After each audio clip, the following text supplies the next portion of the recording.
แม่นแล้วค่อยอาลีครั้งนี้ค่อยจะสอนทุกคนเว้าว่าควรเฮ็ดแนวใดเมื่อมีขึ้นสึนามิก่อนอื่นขึ้นสึนามิแม่นหยังขึ้นสึนามิแม่นน้ำทะเลที่สูงขึ้นเนื่องจากเหตุเกิดแผ่นดินไหวแล้วไหลเข้ามาในเมือง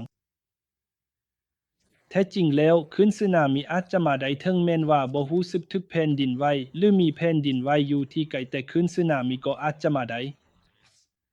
อีกนั้นขึ้นสึนามิมักจะมาหลังแผ่นดินไหวดังนั้นแผ่นดินไหวและขึ้นสึนามิจึงมีความสัมพันธ์กันอย่างลึกซึ้ง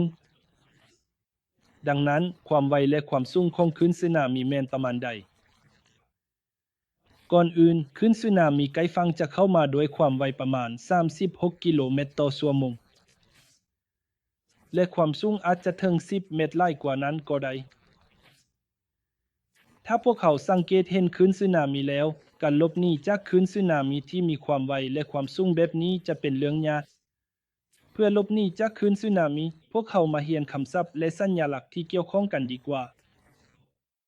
ก่อนอื่นมีการแจ้งเตือนและคำเตือนเกี่ยวกับการมาของขึ้นสึนามิโดยหลักแล้วมีอยู่3ประเภท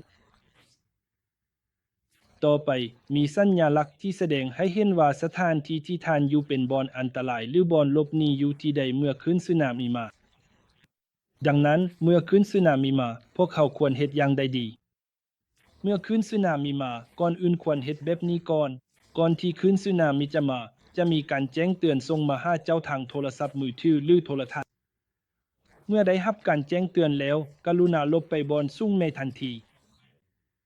ถ้าอยู่ไกลแม่น้ำหรือทะเลให้ออกห่างจากบ่อนนั้นแล้วไปบ่อนสูงในทันที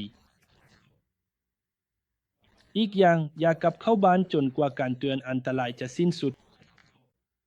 และยังมีขึ้นสึนามิหลายครั้งดังนั้นอย่าเข้าใกล้ทะเลเด็ดขาดขอบใจที่เบิ่งวิดีโอนี้